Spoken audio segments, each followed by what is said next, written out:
Hey guys, this is Eric Weingartner with Weingartner Racing. It's Saturday, so this is an update video. These are usually between 3 and 5 minutes long. They might go a little longer. I want to start off though with last Saturday's update video.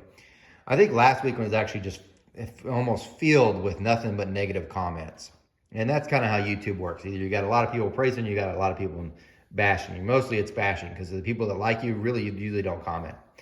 But anyway, one of them that came up last Saturday and it kept up coming up was, and I'm going to paraphrase this one. He goes, "Love your content. Way too many ads. You must be desperate for money. I'm not supporting you. I'm blocking you." And then I guess they won't even see this one. So I'll go through it. I am not a technological genius. I'll go ahead and tell you that as far as YouTube stuff. Maybe you would figure that out because I don't have an intro on any of my stuff. I just now learned how to voice over some films. So I don't have any of that knowledge. But all I did was turn on monetization. YouTube's algorithm or whatever it does puts all the ads where they are and how many they are. So when I watched it, I only had 2. And then if you skip, you're like 15 seconds, which is less than a traffic light. So regardless, I can't control that's what I'm trying to get at. So if you want to make a negative comment about the ads, yeah, I'm going to monetize. I like to make some money. Although all this only goes for stuff for the content. So it's like you're really just feeding back into the channel.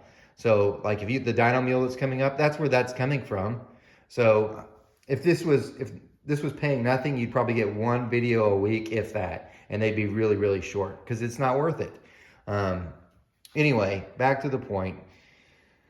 The problem with YouTube is you either have positive or negatives. So, and I get a lot of people thinking, "Man, you're just the greatest. You're a god." I am not. I swear to God, I'm not.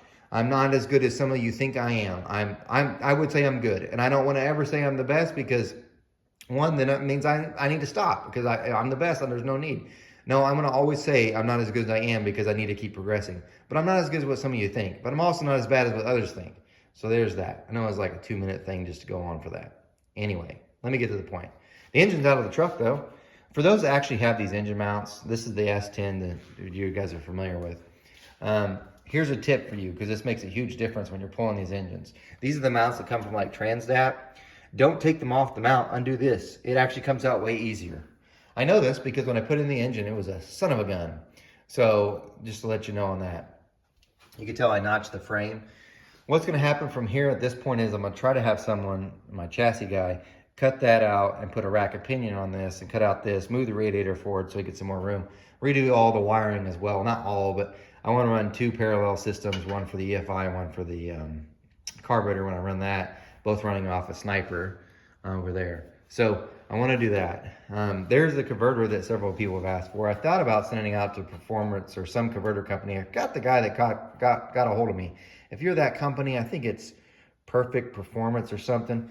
If you would like me to send that in, just take a peek and see what's inside it, I'd be happy to do that.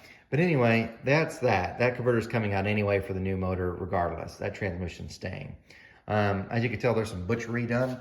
For those that are doing the S10 swap, see that big old hole I cut there? And you're like, "That's horrible. Why did you do that?" By the way, you see all the stuff that's in there? Like a wrench and there's some bolts? That's because they dropped in and I couldn't get them out. You might say, "Why did you do that?" I didn't have to do that. Well, at first I had these shorty headers. And that collector was literally right there. So if I didn't, I had to cut that just to clear it. The long tube headers, the lemons, I wouldn't have had to done any of that. So I'm going to fix this so it doesn't look so horrible and keep it from dropping crap in there.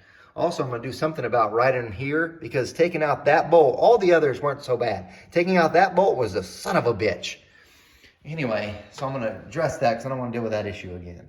So anyway, there's some stuff for you. This is the engine that came out in case you're wondering.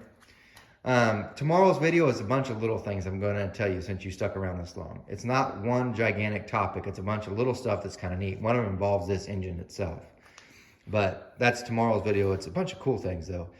Anyway, the engine's out. So what's the plans for it? Well, the next thing that's going to happen with it is we're taking this to the dyno, to the one in Dunsworth in Enid, Oklahoma, because that dyno reads the most accurate that I've found.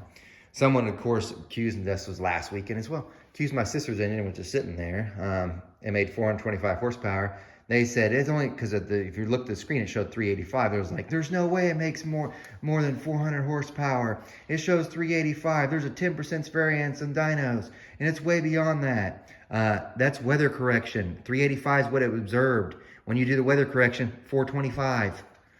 Anyway, take it to that same dyno, and I know why it's accurate because I entered the Engine Master competition, I think 7 years. Of the 7 years I entered, only one time did it read lower, and it read lower by 1 horsepower. All the rest was higher. Just to give you an example, the first year, which was actually this block, it was in 2007, we dynoed it there at Dunsworth, and I had a single plane on intake manifold because I was trying just to get the most out of it. We dynoed with dual plane and a single plane. With the single plane, I made 485 horsepower. It was a turd, absolute turd. With the dual plane on it, I think it made 465. I wanted to score better at the competition, put the dual plane on there. Went to the competition, it made 535. So 465 to 535. The big block that was in the Camaro, the previous one, the 540, it dynoed at 807 at Dunsworth. It made 853 at the competition. You see what I'm saying? I trust that dyno. That one's probably the most accurate one of all the ones I've been on. Anyway, so we're going to take this to the dyno. We're going to re-dyno on that one. And we're going to dyno with 3 different fuels. I'm going to do the gas, E85, and methanol. I've got all 3 carburetors. We're going to test those and see what happens. After that, I've thought about refreshing it and buying another Torque Storm and just put a Torque Storm supercharger on that and run that. You might say, why don't you just do it now? 1, the cam's really made for NA. 2, the ring gaps, because I built this engine, it's actually ring gap for NA stuff. It's not ring gap for anything beyond that. And I think if I added any type of boost at all, it's going to butt the rings and break them.